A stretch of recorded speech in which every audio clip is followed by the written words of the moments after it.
Most people think they're eating healthy, but what if I told you your gut is still starving? And that one missing piece could be the reason you feel bloated, tired, or even anxious every single day. Imagine this. Two people eat the exact same healthy meal. One feels energized, clear-headed, alive. The other, heavy, foggy, uncomfortable. The difference isn't the food, it's what's living inside them. And today, we're diving into the hidden world of fermented foods. The ancient, almost forgotten secret that could completely transform your digestion, immunity, and even your mood. But here's the twist. Most people are doing it completely wrong, and if you skip just one key step, you could actually make things worse.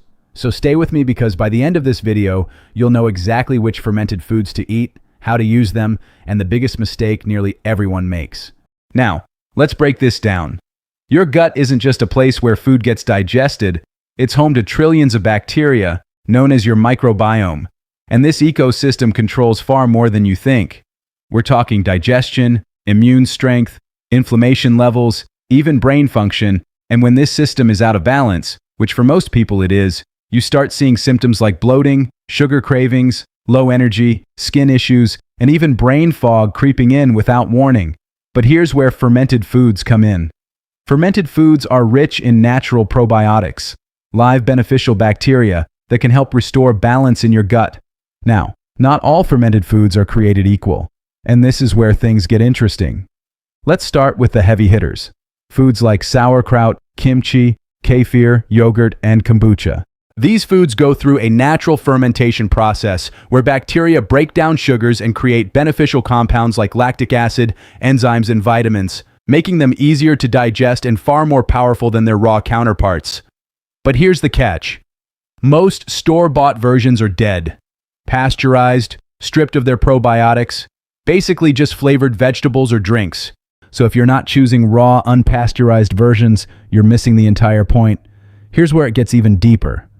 Fermented foods don't just help your digestion, they can actually influence your brain through something called the gut-brain axis.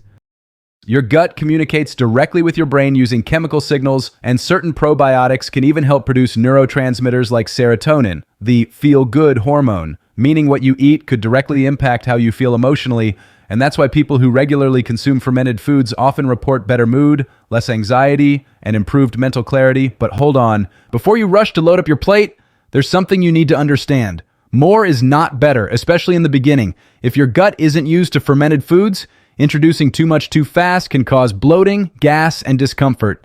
And this is the exact moment most people quit, thinking it's not working. In reality, their gut is just adjusting. So the key is to start small, just a spoonful a day, and gradually increase over time, letting your microbiome adapt naturally. Another mistake most people make, they focus only on probiotics.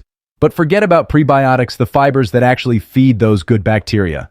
Without prebiotics, those beneficial microbes won't survive long-term. So if you really want to see results, you need both working together. And this is where foods like garlic, onions, bananas, and oats come into play. Imagine this. You wake up with a lighter stomach, clearer mind, steady energy throughout the day, no more random crashes or cravings. That's the compound effect of consistently supporting your gut over time. And while fermented foods aren't a magic pill, they are one of the simplest, most powerful tools you can start using today. So here's what I want you to do.